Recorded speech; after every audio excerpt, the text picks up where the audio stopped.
기다렸던 시간이 왔습니다. 와. 여러분. 야곱이 떠나게 됐어요.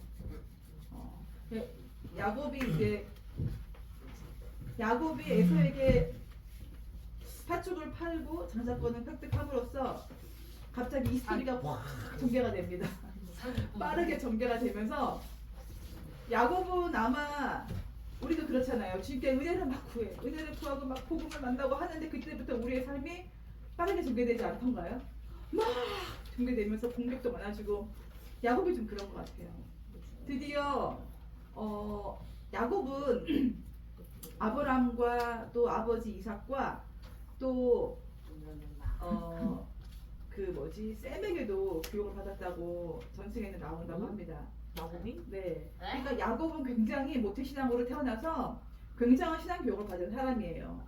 아마 그때 당시에 있었던 전승, 우리가 말하는 뭐 에녹서, 아담서, 희년서, 또 야사레츠 그런 것도 다 보면서 봤을 테고, 아담이 에덴 동산에서 살아온 이야기, 노아의 홍수 이야기를 다 들으면서 이 언약에 대한 이야기도, 아브라함에게 주님께서 하나님에서 불러내신 이야기, 그래서 가나안 땅으로 들어가게 하신 이야기를 야곱이 다 들으면서 그 믿음이 점점 커진 거예요. 커지고 이 장사꾼, 이 언약에 대해서 내가 그렇게 하고 싶다는 열망이 많아진 야곱은 하나님 앞에 예배하고 기도하고 구하면서 아마 계속, 하지만 자기 형은 장자권을 가진, 저는 그 야곱이 장자권을 뺏었다기보다 혹시 보호하려고 하지 않았을까, 에서에게서 찾지 못했던 그 믿음을 하나님께서 야곱에게 벌컥 마음을 주신 것 같아요. 그래서 야곱이 장자권을 취하게 되죠. 성경에서 보면은 그때부터 야곱의 그 실현이 시작되죠. 그 김병 선교사님이 복음학교 가면은 여기가 어딘 줄 알고 왔냐고, 여기 은혜 받으면 책임질 수 있냐고 막 그러셨거든요. 야곱이 딱 그런 것 같아요. 책임지지도 못할 은혜를 받기 위해서 막 주님 그러시잖아요. 막 구하고 드디어 장자권을 획득한 거예요. 근데 그럼과 동시에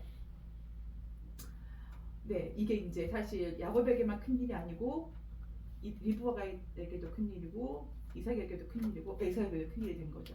이 가족이 이 장자권 때문에 이렇게 소용돌이를 치면서 야곱은 떠날 수밖에 없는 운명이 되었는데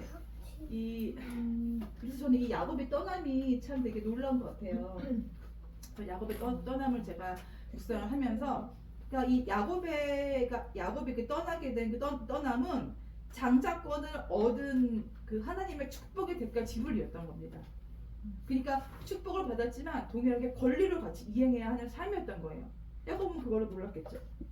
하나님께서 계속 은혜를 부어주셨고 우리가 경험하듯이 계속 충만함과 갈망함으로 하나님을 계속 만나기 원했으니까.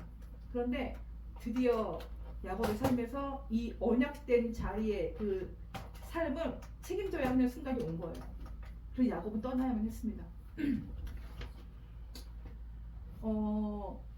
근데 이 떠나면서 또 중요한 것은 그 여기서 보면 에서가 그 해족 속 여인과 또 이스마엘의 딸을 아내로 삼죠. 사실 이스마엘의 딸을 아내로 삼은 것은 에서가 부모에게 효도하기 위함이었던 거예요. 너무 근심을 하니까 자기는 이스마엘의 딸이라도 하면서 삼은 것 같은데, 그것도 사실 주님 보시기에서나 부모가 보기에는 근심이 되었던 거예요. 그러니까 더더욱 그 리브가와 이삭은 이 야곱만큼은 그러면 안 되는 거예요. 특별히 장자권에 주어진 야곱한테는 특별히 그 혈통적으로 이어오는 거룩한 가문의 혈통이 필요했던 거예요. 그래서 야곱은 갑자기 모든 걸 초스피드로 이루어지면서 바단 아람으로, 지금의 하란으로 떠나게 됩니다. 하란이 보면은 이스라엘의 저 북쪽이죠, 위에. 제가 이제 그 거리를 아까 구글로 검색해 봤더니 14일이 걸린대요. 사실 14일은 말이 안 돼. 왜냐면은 우리가 이스라엘 갔을 때 구글로 검색하면 5분 걸리는데 실제 걸으면은 한 15분이 걸려요. 구글에서 나오는 14일은 사실 한 두세 배 더 보면 되고, 그 14일이 하루 종일 걷는 거니까 엄청난 먼 길이라는 거죠. 근데 이제 그 길을 떠나려고 야곱이 나온 거예요. 근데 제가 아까 찬양에서 계속 나눴지만, 제가 이제 막 준비를 하다가 야곱에 대해서 묵상을 하는데, 그 우리가 다 아는 스토리잖아요. 하늘이 열리고 하나님의 사자들이 오르락내리락 하고. 근데 옛날에 전에 유기동 목사님이 그렇게 말한 적이 있어요. 어떤 장면인지 기억이 안 나는데, 뭐 어떤 상황인지 잘 기억이 안 나요. 근데 이렇게 말했어요. 여러분, 그래서 그 아브라함인가 누구는 그거를 볼 수 있었던 거예요. 전승에 따르면은 그 예루살렘에 굉장한 가득한 임재가 있었대요. 근데 그 임재를 그 모두가 다 볼 수 있던 게 아니었었다는 거죠. 그것처럼 제가 그 말이 떠올랐어요. 아, 예루살렘에게 주어지는 그 특별한 임재를 모두가 다 볼 수 있는 게 아니었구나. 믿음이 있는 사람만, 믿음의 시선이 있는 사람만 볼 수 있었다고 말씀하시는 걸 제가 기억하면서 너무나 당연히 그냥 야곱이 그것을 본 게 우리가 너무 당연한 저에게 갑자기 야곱이 본 게 당연한 게 아니었구나. 야곱은 그거를 본 사람이었구나. 그 임재를 알아본 거야. 그 땅을 알아본 거야. 그 땅은 하나님께서 아브라함이 애굽으로 가기 전에 그 은혜를 주셨던 땅이에요. 근데 그래서 아브라함도 그 땅에 하나님을 경험하고 제단을 쌓거든요. 돌을 세우거든요. 근데 동일하게 그의 손자 야곱이 그 땅에서 주님을 경험하고 임재를 경험하고 거기에다가 제단을 쌓은 거예요. 그래서 야곱이 그 길을 떠나올 때 한 번도 헤어져 본 적이 없는, 어쩌면 그 부모를 떠나고 그리고 다시 돌아올 수도 없는 길이라고 생각했을 수도 있고, 그리고 특별히 그 에서를 향한 그 징후를 받으면서 떠나고, 그러니까 이 모든 이 어떤 정리되지 않은 모든 하루아침에 떠나야만 했던 이 야곱의 그 심정이 처음으로 막 묵상이 됐어요. 다리가 땅 위에 있는데 그 산꼭대기가 하늘에 닿았고, 또 본즉 하나님의 사자들이 그 위에 오르락내리락 하고, 또 본즉 여호와께서 그 위에 서서 이르시되 나는 여호와 너의 조부 아브라함의 하나님이요. 따라 빼줄게. 이삭의 하나님이라. 네가 누워있는 땅을 내가 너와 내 자손에게 주리니 내 자손이 땅에 티끌같이 되어 네가 서쪽, 동쪽, 북쪽과 남쪽으로 퍼져나갈지며 땅의 모든 족속이 너와 내 자손을 말미암아 복을 받으리라 라고 말씀하신 거예요. 사실 이것은 하나님께서 아브라함에게 주신 축복의 말씀이거든요. 그러니까 이게 야곱이 그 팥죽으로 장자권을 사면서 장자가 1차 됐지만 그것을 이삭이 축복함으로써 이제 합법적으로 됐어요. 아빠의 이 축복을 안수로. 근데 하나님 그것을 인치신 거예요. 인치시면서 그 말씀을 선포하신 거예요. 그 자리에서. 이 야곱마저 아마 불안하지 않았을까? 자기가 이렇게 획득한, 자기가 뺏은 장자권에 대한 정체성이 뚜렷했을까? 아니었을 것 같아요. 죄책감이 있었을 것 같아요. 그런데 하나님께서 하나님이 장자권을 뺏은 야곱이 편을 들어주신 거예요. 하나님께서 그 이삭과 그 야곱이 그 믿음과 그 권위에 들어가신 것 같아요. 저는 물론 그 거꾸로 보면 하나님께서 하신 거지만 하나님이 인정했을 때는 저 너무 놀라운 거예요. 그래서 그 야곱이 그 음성을 듣고 확 확인이 된 거예요. 이 길을 가야 될 확인이. 놀라운 이 음성 앞에, 놀라운 이 환상 앞에 그렇게 하나님께서 확인을 주신 거죠. 그리고 이 확인은 제 생각에 야곱이 다시 돌아올 큰 결단이 된 것 같아요. 너와 내 자손에게 이 땅을 주리라. 그러니까 그 알리아의 그 약속을, 우리 할아버지에게 주셨던 그 약속을 나에게도 내 것이 된 거야. 내가 만난 거야. 내 것이 된 거야. 이게 정말로 부르심이, 언약이 계승된 건 거예요. 갱신되고. 이게 너무 놀라운 것 같아요. 한 사람에서 한 사람에게 언약이 갱신된 거예요. 야곱에게. 그래서 야곱이 굉장히 이렇게 말해요. 하나님께서 이렇게 저에게, 근데 제가 가는 길에 제 필요를 채워주시면은 제가 12조를 할게요. 저는 좀 이게 좀 깨거든요. 아니, 이 은혜를 경험한 야곱이 하는 말이 나의 모든 필요를 채워주시면은 11조 드리겠다. 근데 저는 이 대목에서 야곱의 조금 기질을 좀 볼 수 있었던 것 같아요. 제 생각에 야곱은 그냥 굉장히 티 같아요. 티 성향이 아닐까. 그래서 우울한데 외빵을 사, 약간 이런. 그래서 이 사람이 어떻게 하나님과 딜을 하지? 나 채워주시면, 나 올 때까지 다 해주시면은 10조 드릴게요. 이게 너무 웃겼지만 순간 그래서 야곱이 이것을 기억하고 돌아왔지 않았을까. 저는 이 생각을 합니다. 네.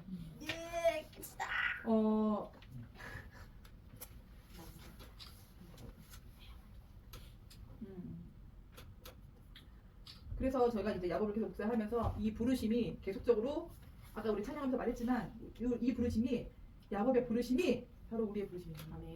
이게 제 안에 정가됐어요. 이게 믿음으로 믿지만 이게 너무 실제가 되는 거예요. 우리가 사방에서 드리는 것처럼 아브라함이 이 언약과 부르심이 야곱에게 전이 되는 게 마치 저에게 전이 된 것 같았어요. 정가된 것 같았어요. 그래서 이 부르심이 요셉에게 정가되고, 이 부르심이 요셉의 후손에게 정가되고, 12지파에게 정가되면서 그 세대들이 쫙 이어서 예슈아까지 오고, 예슈아가 자기 몸을 깨트리시면서 이 언약이 이스라엘 백성뿐만이 아니고 믿는 열방에게 쫙 페펠처럼 흩어진 거예요. 이 놀라운 언약이. 그래서 제가 이 언약이 약속이 우리에게 교회에서 기독교에서 오랫동안 말하는 전통이 배제된 그 언약의 약속이 아니고 전통이 그대로 우리에게 밀려 들어오는 그 언약의 약속이 되기를 바라는 마음으로 준비했습니다. 세 가지를 굳이 주제를 만든다면은 세 가지를 했어요. 속인자 야곱의 속는 이야기. 두 번째는 나일을 예비하시고 인도하신 하나님. 세 번째는 사랑을 받고 싶은 애야. 이렇게 생각이 나서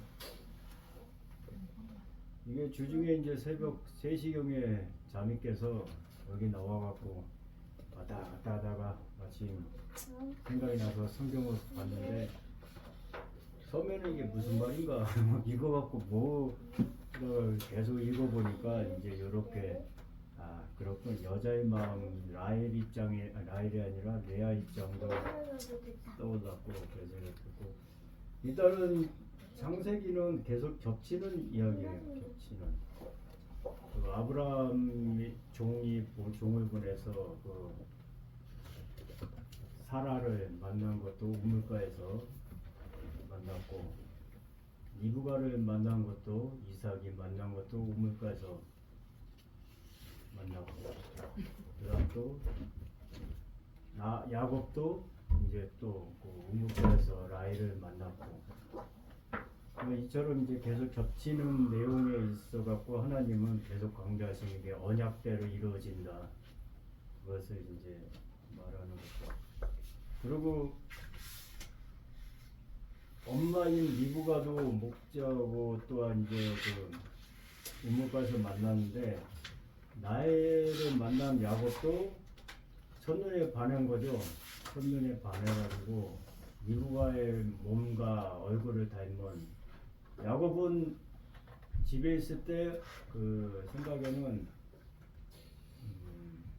비자매랑 좀 다른 게 나는 야곱의 성격이 내성적이고 집에만 있었고 가사를 도왔다. 형 에서랑 달리 형 에서는 외향적이고 그래서 밖에만 다니고 사냥을 하고 그리고 이제 남성적 같이 이제 털이 나고 이제 남성적으로 이렇게 다니고 근데 야곱은 반대로 여성적이고 내성적이고 그다음 또 좀 소극적이지 않았나. 그래서 엄마 리브가를 도와주는 그런 모습 속에서 나는 하나님이 저번 주에 말했지만 리브가한테 뱃속에 있을 때 말씀하신 그 언약이 쌍둥이 임신했을 때 작은 자가 축복받고 작은 자의 그 쉽게 말하면 그를 이루겠다 대를 이루겠다 그 말씀을 리브가는 간직했고 야곱한테 계속 그거를 가르친 것 같아 말을 하고 근데 에서는 단지 이제 리브가 그 말을 안 했겠죠. 말을 했어도 에서는 밖으로만 쏘다니는 그런 자식이었고 그래서 야곱은 거기에 대한 그런 거를 받았고 그래가지고 그렇게 됐는데 그러니까 축복받고 그랬는데 순간에 이제 도망치는 자가 된 거죠. 그래서 도망치는 그 심정이 참으로 뭐라 그럴까 일단은 도망가라니까 도망은 간 거고 가는 중에 이제 그 베델이라는 데서 그걸 하나님을 만났죠. 그 전에는 소극적이고 그런 사람이었는데 베델에서 만나고 난 다음에 어떤 계기가 변화된 것 같아요. 성격과 능력이. 그래서 우물가에 왔을 때 그 목자들을 만났을 때 목자들은 거기서 기다리고 있었고 우물을 막고 있던 큰 돌을 목자들은 여러 명이서 와서 그 돌을 들어서 옮겨야 된다, 기다려야 된다 했는데 아마도 목자들은 그 어떤 시간을 정해놓고 그 시간 되면은 양들을 데리고 와서 같이 먹이자. 쉽게 말하면 혼자 그 돌을 옮길 수가 없는 무게이지 않았나. 근데 야곱은 라헬을 보자마자 혼자 옮기고 기다려던 목자들을 먼저 먹인 게 아니라 라헬의 양 새끼들을 먼저 먹인 거죠. 그러니까 완전히 그 힘이 어디서 났냐? 하나님이 함께 하신다. 베델에서 만난 하나님. 그리고 적극적으로 변했어요. 집에 있을 때 성격은 만약에 라헬이 뿅 갔어도 그렇게 안 났을 텐데 이제 하나님이 계신다는 그런 믿음이 더욱더 생긴 거죠. 어렸을 때 가르침에 직접 이제 만난 경험을 했고, 그래서 순간 그렇게 리브가를 닮은 엄마가 쉽게 말하면 자기 이상형이었던 거지 않았나. 근데 그 라이를 보자마자 비슷한 그런 모습에 가갖고 바로 이제 힘도 쉽게 말하면 생겼고, 그래서 이제 들고 먼저 먹이고 순서가 맞지 않는 먼저 입맞춤을 하고 내가 자기의 신분을 먼저 신분을 말하고 말을 입맞춤 해야 되는데 그걸 거꾸로 됐고, 그래서 이제 그 순간에 어떤 하나님이 라헬을 마침 때마침 그때 보내신 그 예비하신 그런 게 있으시고, 이게 계속 이제 자기 엄마 리브가의 이삭과 만난 그거랑 똑같은 그런 모습이 있고 똑같은 여인을 만나게 하신 그런 하나님의 은혜가 있고,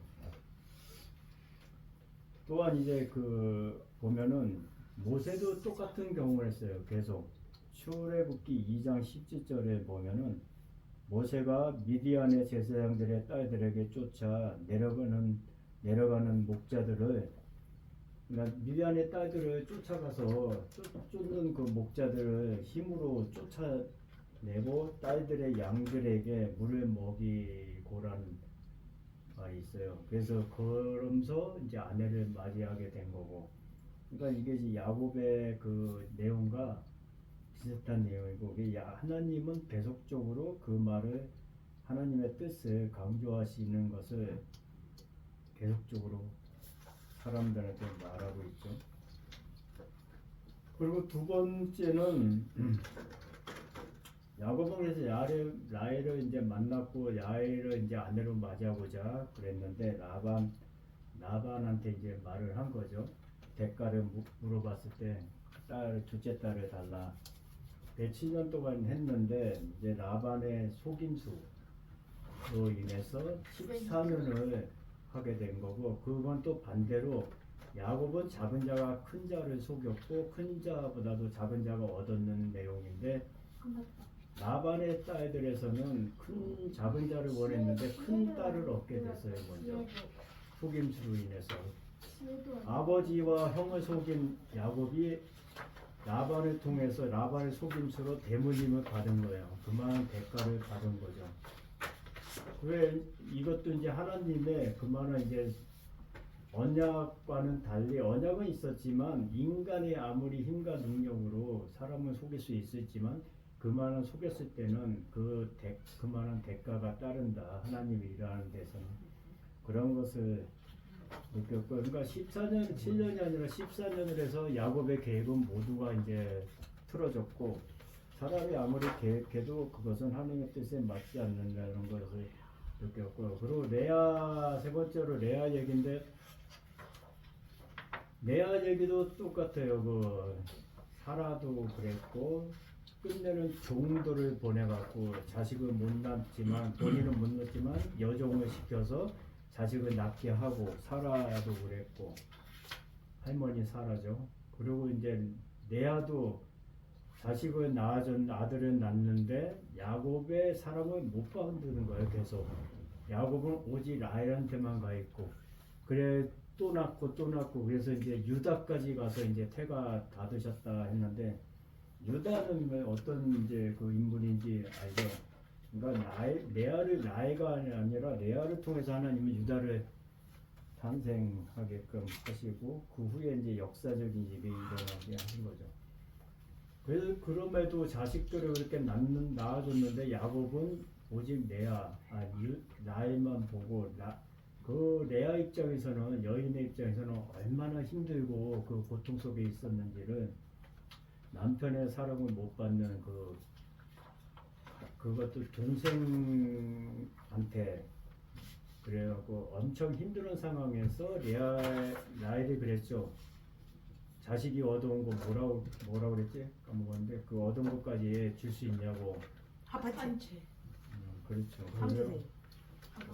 그래가지고 그거를 이제 레아는 순간 네가 뭐 내 남편까지 뺏어갔는데 그것까지 뺏으려고 하냐, 그 말이 이제 마음속에 있던 게 푹 나왔던 것 같아요. 그래서 이제 레아가 이제 오늘 밤에 이제 야곱 보내주겠다 하니까 이제 받아들인 거고. 어쨌든 지금 다시 말하면은 하나님의 언약은 어떤 가정에서도 꼭 이루어진다. 특히 창세기에서는 계속 인물은 바뀌지만 계속 겹치면서 그러한 것을 강조하고 있고, 이런 것을 이제 우리나라 성경에서는 끊임없이 말씀하시고 있는 거 아닌가. 결국 하나님의 주권적 축복만이 진정한 축복임을, 아무리 사람을 속이고 뭐 그렇게 했어도, 축복을 받았어도 하나님은 주권적인 축복만이 진정한 축복임을 말씀하시고, 결론을 말하면 아까 말했듯이 작은 자 야곱이 아버지와 형을 속이고 큰 자를 얻게 되었고, 라반을 속임수로 작은 자 대신 큰 자를 얻게 된 야곱. 축복은 전적으로 하나님이 이루실 것이다. 하나님의 백성은 그분의 주권 안에 있다. 우리들 또한 그분의 주권 안에 있다는 것을 다시 한번 깨달았습니다. 네. 31장을 했는데요. 그 사이에 이제 그런 30장이 지나고 31절에 이제 20년의 시간이 흘러요. 형부가 말씀하는 게 14년이었고, 이제 예년이가 원래 했어야 되는 그 사이 6년 동안의 이야기였고, 애들이 좀 이해할 수 있게. 네, 아니 그렇게 했어요. 네. 근데 야곱은 라반의 말을 이제 들어요. 라반의 말을 듣습니다. 라반의 아들들의 말을 들어요. 1절에 보면, 31장 1절에 보면 야곱이 우리 아버지의 소유를 다 빼앗아서 거부가 되었대라는 라반의 아들들의 말을 듣습니다. 그러고 보니까 야곱이 뭐 라반이 뭐 이렇게 자기를 탐탁치 않아 하는 걸 알았지만,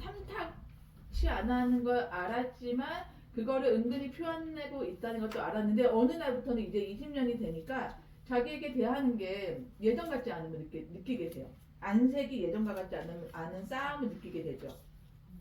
근데 3절에 마침 그때 드디어 주님께서 야곱에게 말씀을 하십니다. 하나님에게 말씀이 임합니다.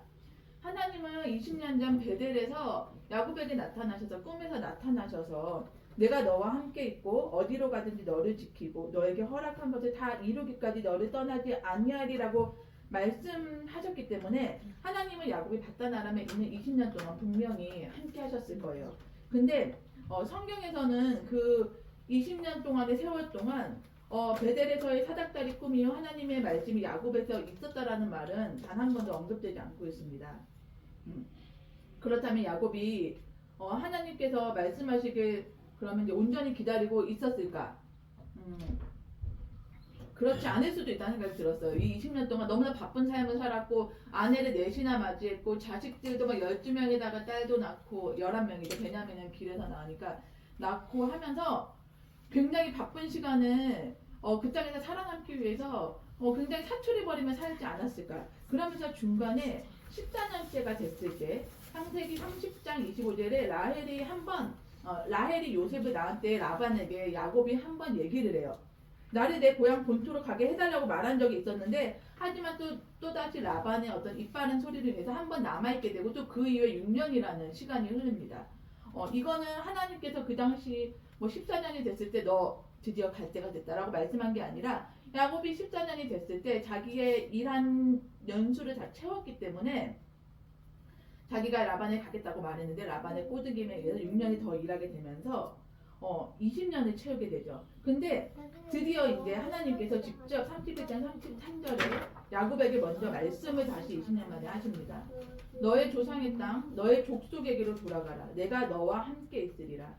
그래서 아내들과 첩들, 그들에게 낳은 자녀들, 가축들과 종들과 많은 재산을 가지고 라반과 라반의 아들들 몰래 야반도주를 하기 이제 시작합니다. 야반도주였는지 낮에 갔는지 모르겠지만 아무튼 도망가기 시작하죠.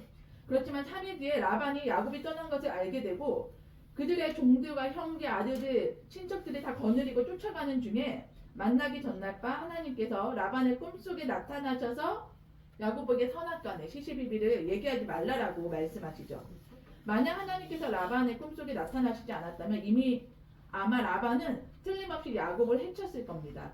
왜냐하면 야곱 일행의 다음날 만난 라반은 29절에서 너를 해할 만한 능력이 내 손에 있으나 라고 얘기하고 있기 때문이죠.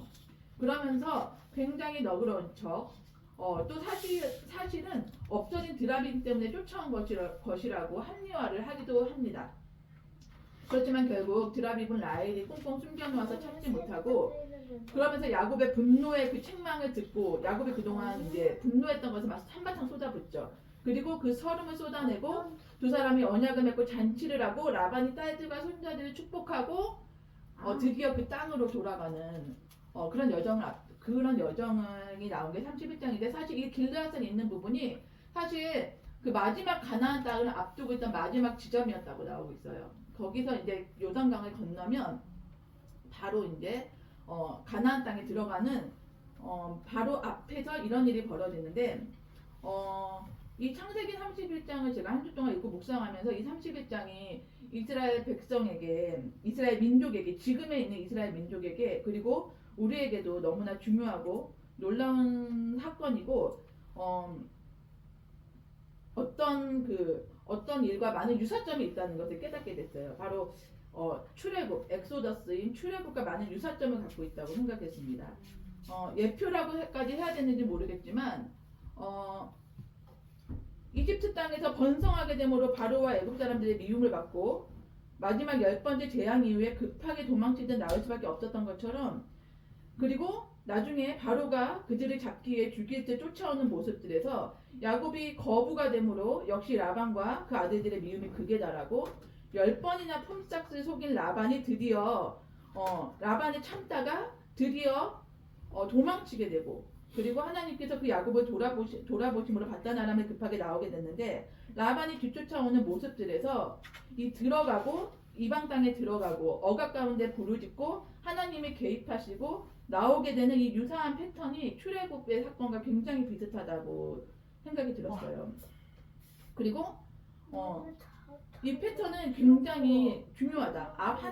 하나님께서 이 패턴을 계속해서 보여주시는 거. 이렇게 사실은 아브라함에게 아브라함이라는 한 사람을 통해서 주님께서 언약을 주시고 이삭과 그리고 야곱까지. 근데 불편하고 얘기한 적 있지만 지난주에 이재준 목사님이 브레드 TV에서 이 하나님의 사람들이 다 이방 땅으로 여정을 떠났는데 이삭은 가나안 땅에만 있었다고 하는데, 그 이유가 뭐냐면 이 성전에서 바쳐진 제물은 성전 밖에 나갈 수가 없어요. 근데 하나님께서 이 이삭을 이미 아브라함을 통해서 이삭이 묶여서 바치라고 했을 때 이미 죽진 않았지만 이것을 죽인 제물로 여기셔서 이삭은 특별히 이방 땅으로 갈 수 없게 하셨다라고 그렇게 말씀을 하시는 거 보면서 그럴 수 있겠다. 이삭은 이미 제물이기 때문에 바쳐졌기 때문에 이방 땅으로 갈 수 없는 존재였고, 그래서 이 야곱은 결국에 이 야곱이라는 이름이 바뀌어서 이스라엘이 되면서 이 민족이 이제 형성이 족속을 넘어서 한 민족과 나라가 되는 이 야곱이 굉장히 다 중요하지만 인물로서 이 야곱부터 이제 라반에게서 나오는, 또 그 다음 나중에 이스라엘 백성이 출애굽해서 나오는, 그리고 나중에 바벨론에서 나오는, 그리고 지금도 여전히 그것이 깜짝 놀랐어요. 그러면서 제가 아까 이거 읽다가 약간 울컥했는데, 왜냐면 세상을 창조하신 이후부터 단 한 번도 시간이 멈추지 않고 계속 흘러가는 시간 속에서 샤밧이 계속 들어오는데, 이스라엘 백성도 이 출애굽 알리야가 여전히 지금도 지속된다. 그래서 결국 그들은 디아스포라로 다 흩어졌고, 그리고 여전히 이방 땅에서 지금도 핍박받고 있고, 그러면서 알리야를 하게 되고, 그런 과정이 여전히 현재 진행형이다. 그래서 이 변하지 않는 창조 때부터 이루어진 이 패턴이 너무나 놀랍다는 생각이 들었고, 그것이 지금도 유효하다는 것에 대해서 너무 이 민족에게 이 부르심과 이 언약이 너무나 놀랍다는 생각이 들었습니다. 그리고 또한 그래서 이 땅으로 다시 돌아와야 하는 그 알리야를 그들은 분명히 해야 하고, 그래서 이 알리야를 돕는다는 것은 하나님의 이 거대한 언약에 우리도 역시 동참하는 것이고, 그리고 요편에도 아까 말했지만 우리가 역시 우리도 역시 믿음으로 혈통적으로는 아니라 믿음으로 아브라함의 자손이 됐기에 우리 역시 그 땅으로 돌아가는 게, 우리가 늘 가고 싶어하는 게 잘못된 게 아니다. 왜냐하면 미가서에 보면 마땅하다. 마땅하다. 왜냐면 미가서에 보면 말일에 모든 족속이 이 땅으로 오면서 시온으로 오면서 우리가 그 땅으로 가자라고 말하고 있고, 또 나중에 초막절에는 모든 민족이 오지 않는 민족과 그 나라에게는 비를 내리지 않겠다고 말하면서 우리 역시 이 땅에 대한 유탄이 말하면서 권리가 있음을 말씀하고 계시다고 계시다는 것을 알게 되었습니다. 네. 마무리를 하겠습니다. 예. 창세기 32장 1절에 야곱이 라반을 떠나 고향으로 돌아가는데요. 야곱에게는 마음에 걸리는 일이 있습니다. 그것은 형 에서와의 관계입니다. 창세기 27장 42절에 맏아들 에서의 이 말이 리브가에게 들림에 이에 사람을 보내어 작은 아들 야곱을 불러 그에게 이르되 내 형 에서가 너를 죽여 그 한을 풀려고 하니를 통해서 형 에서가 야곱을 죽이로 마음먹은 일을 야곱도 알고 있다는 것을 우리 알 수 있습니다. 그런데 이미 레아를 위하여 7년, 라헬을 위하여 7년, 품삯을 받으며 양떼를 위하여 6년을 라반의 집에 머물렀으므로 무려 20년이 지난 뒤인데도 야곱은 아직도 두렵습니다. 축복권이 뭐라고 20년이 지난 뒤에도 에서가 야곱을 죽이고자 하는 마음이 아직도 있다고 야곱은 생각했을까요? 이것은 그 당시 하나님과 아브라함의 집안이 얼마나 밀접하였는가를 보면 축복권의 중요성을 짐작할 수 있습니다. 창세기 17장 6절에 내가 너로 심히 번성하게 하리니 내가 내게서 민족들이 나오게 하며 왕들이 내게로부터 나오리라. 창세기 18장 1절에 야훼께서 마부리의 상수리 나무 곁에서 아브라함에게 나타나셨다를 통해 그 당시에 하나님이 직접 아브라함을 축복한 일과 아브라함이 하나님을 직접 본 일을 알 수 있습니다. 또 사라가 임신할 수 없는 나임에도 불구하고 야훼께서 미리 알려주시고 임신하게 하신 일, 그리고 소돔과 고모라를 통해서 하나님이 직접 심판한 것들을 보고 들으면서 현대시대처럼 거짓으로 가려져 하나님이 없다고 말하는 사람들이 있는 그런 모습이 아닌 하나님의 존재에 대하여 명확하게 보고 들은 아브라함의 집안 사람들이 하나님을 전적으로 신뢰하고 또 그런 아버지의 축복권을 얼마나 소중하게 생각했을지를 말씀을 통해 미루어 짐작할 수 있습니다. 이렇게 두려운 마음으로 길을 떠나는데 에서를 떠보기 위해 야곱은 종들을 앞서 보냅니다. 그런데 종들은 갔다 와서 형 에서가 400명을 거느리고 온다고 말을 합니다. 그들은 창세기 27장 40절에 너는 칼을 믿고 생활하겠고, 창세기 25장 27절에 에서는 익숙한 사냥꾼이었으므로 들사람이 되고를 통하여 칼을 찬 민족임을 짐작할 수 있습니다. 그러니 야곱이 얼마나 무서웠겠습니까? 아마 400명의 칼을 찬 사람들을 상상했을 것입니다. 7절에 야곱이 심히 두렵고 답답하여 자기와 함께한 동행자와 양과 소와 낙타를 두 떼로 나눴다는 것을 알 수 있습니다. 이것은 한 떼를 치면 남은 한 떼를 피하기 위한 개척이었습니다. 또 야곱은 에서를 위하여 예물을 준비하는데 14절에서 15절 암염소가 200이요 순염소가 20이요 암양이 200이요 순양이 20이요 전나는 낙타 30 그 새끼와 암소가 40이요 황소가 10이요 암나기가 20이요 그 새끼 나기가 10이라를 통해서 그 규모가 엄청났다는 것을 알 수 있습니다. 이뿐만 아니라 야곱은 무리를 여러 개의 떼로 나누어 먼저 가게 합니다. 그리고 마지막으로 홀로 남은 야곱은 어떤 사람과 씨름을 겨룹니다. 그런데 28절에 보면 그가 이르되 내 이름은 다시는 야곱이라 부를 것이 아니요 이스라엘이라 부를 것이니 이는 내가 하나님과 및 사람들과 겨루어 이겼음이니라를 통해 야곱이 씨름한 상대가 하나님과 같은 영적인 존재임을 알 수 있습니다. 또 25절에 자기가 야곱을 이기지 못함을 보고 그가 야곱의 허벅지 관절을 치매 야곱의 허벅지 관절이 그 사람과 씨름할 때 어긋났다를 통해 야곱이 이 씨름에 정말 모든 것을 걸었다는 것을 볼 수 있습니다. 어찌 보면 물러설 수 없는 기도의 싸움을 한 것입니다. 믿음을 가진 하나님의 자녀로서 우리가 여기서 배워야 할 것이 있습니다. 그것은 하나님께 모든 것을 걸고 싸움하였던 야곱의 하나님에 대한 간절한 믿음입니다. 아마 목숨을 내놓아야 하니 목숨을 걸고 싸웠을 것입니다. 그렇기 때문에 씨름에서 지지 않고 버틸 수 있었고 하나님으로부터 이스라엘이라는 이름을 얻게 되었던 것입니다. 즉 새로운 사람으로 거듭나는 사건이 되는 것입니다. 우리 모두 야곱이 그랬던 것처럼 하나님과 기도로 말씀으로 씨름하여 삶의 어려운 고난을 이기고 하나님이 주신 귀한 축복을 받는 여러분이 되셨으면 좋겠습니다. 감사합니다. 네.